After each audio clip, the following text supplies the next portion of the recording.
Imagine a group of people who get to decide how much money is in the economy.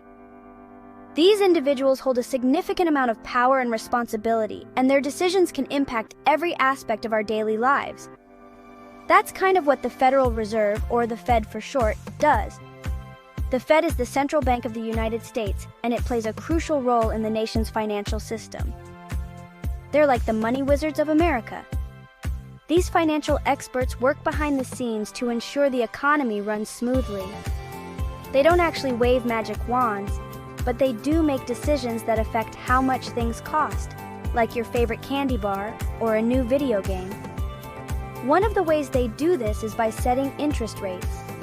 Interest rates are a powerful tool that can influence economic activity. Think of interest rates like the price of borrowing money.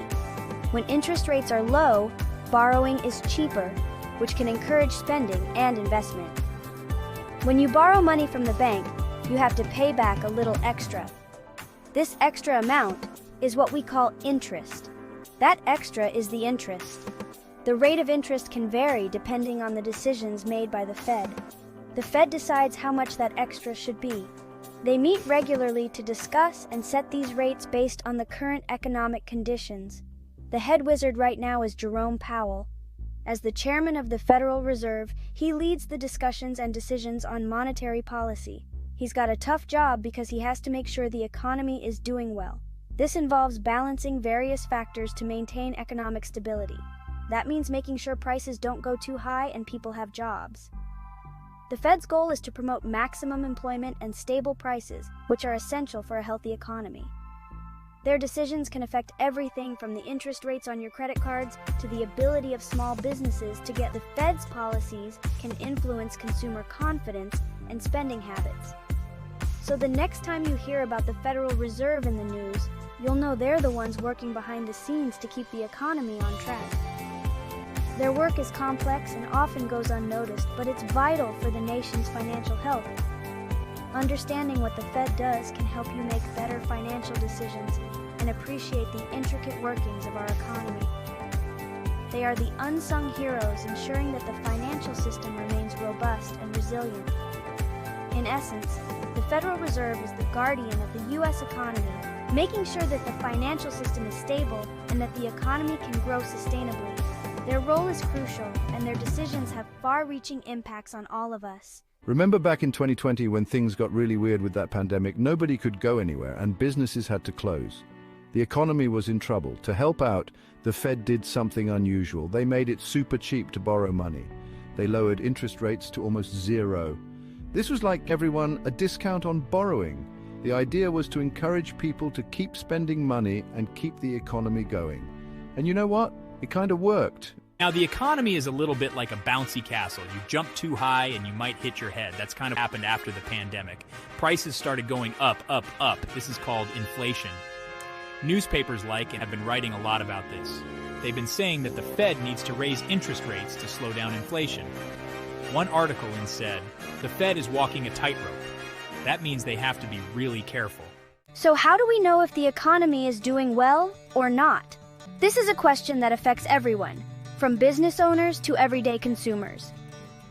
Understanding the health of the economy can help us make better financial decisions and prepare for the future. Well, there are a few things we can look at. Economists and financial analysts use various indicators to gauge the state of the economy. These indicators provide insights into different aspects of economic health and can help predict future trends. Unemployment. This is how many people don't have a job but are looking for one. It's a critical measure because it directly impacts people's livelihoods and the overall economic activity. High unemployment means fewer people have money to spend, which can slow down the economy. If lots of people don't have jobs, that's not good. It can lead to increased stress and financial hardship for families. Businesses may also suffer because people are spending less money, leading to a vicious cycle of economic decline. Mortgage rates. This is how much it costs to borrow money to buy a house. Mortgage rates are influenced by various factors, including the central bank's interest rates and the overall demand for housing loans. When mortgage rates are high, fewer people can afford to buy houses. This can lead to a slowdown in the housing market, affecting everyone from real estate agents to construction workers. Home prices. This is how much houses cost. The price of homes can vary widely depending on location, demand, and economic conditions. If houses are too expensive, people can't afford to buy them.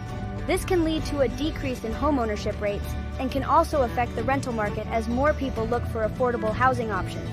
Inflation. Remember how we talked about prices going up? That's inflation. Inflation measures how much prices for goods and services are increasing over time. It's like the air slowly leaking out of your bike tires. Just as a bike becomes harder to ride with less air, the economy can struggle when inflation is too high. A little bit is okay, but too much, and you won't be able to ride your bike. Similarly, moderate inflation is normal and can even be a sign of a growing economy, but excessive inflation can erode purchasing power and savings. Right now, the economy is a bit like a roller coaster. There are many ups and downs, and it can be hard to predict what will happen next. It's going up and down. This volatility can be challenging for investors and businesses trying to plan for the future. Unemployment is actually pretty low, which is good. Low unemployment means more people have jobs and can support themselves and their families. But inflation is still high, and that's making everything more expensive. High inflation can reduce the purchasing power of money, making it harder for people to afford everyday necessities like food and housing. So while some aspects of the economy are doing well, others are facing challenges. It's important to stay informed and understand these economic indicators to navigate through these uncertain times. By keeping an eye on these indicators, we can better understand the economic landscape and make more informed decisions for our future.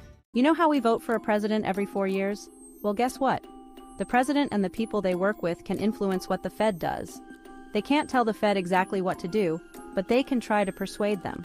Some people think the president might want the Fed to lower interest rates before the election. Why? Because when it's cheaper to borrow money, people feel richer and might be more likely to vote for the person already in charge. But lowering interest rates could make inflation even worse. It's a tricky situation. 6. Candidate A versus Candidate B, whose plan is best for your piggy bank. This is a question that affects every household, every family, and every individual who is trying to save money and make ends meet. Let's say Candidate A is running for president. They might have a plan that sounds very appealing to many people. They might say, we need to help families right now. Lower interest rates so people can afford to buy things. This could mean lower mortgage rates, cheaper car loans, and more affordable credit card payments. Lower interest rates can indeed make a big difference in the short term. People might find it easier to buy homes, cars, and other big-ticket items, but Candidate B might say, wait a minute, lowering interest rates will just make inflation worse. Inflation is when prices for goods and services rise, making everything more expensive. If interest rates are too low, it can lead to too much money chasing too few goods, driving prices up. We need to be more careful and make sure prices don't keep going up. Who's right? Well, it's complicated. There's no easy answer. Economists often debate these issues, and there are valid points on both sides. Both candidates want what's best for the economy, but they have different ideas about how to get there. It's a balancing act between stimulating growth and controlling inflation. So, whose plan is best for your piggy bank? It depends on your personal situation and what you value more, immediate relief or long-term stability. The choice is ultimately up to you, the voter. Section 7, the Balancing Act. Keeping inflation from blowing up the economy. Remember those wizards we talked about earlier? Well, they're trying to find the right balance. They want to make sure people have jobs and can afford to buy things. But they also don't want prices to go through the roof. It's like trying to keep a beach ball balanced on your nose. You have to keep making little adjustments to keep it from falling off. That's what the Fed is doing with interest rates. Section 8. What happens in Vegas impacts your wallet. The global connection. Here's the thing about the economy. It's not just about what happens in America. It's connected to the whole world. Let's say something happens in another country that makes prices go up there. Guess what? Those higher prices can affect prices here too. That's why the Fed has to pay attention to what's happening all over the world, not just in the United States. Section 9. The bottom line, why the Fed's decisions matter to you. Okay, so we talked a lot about the Fed, interest rates, and the economy. But why should you care? Well, here's the thing. The Fed's decisions affect everyone. They affect how much things cost, whether people have jobs, and even how much money you have in your piggy bank. So next time you hear about the Fed on the news, pay attention. It might sound boring, but it's actually really important stuff.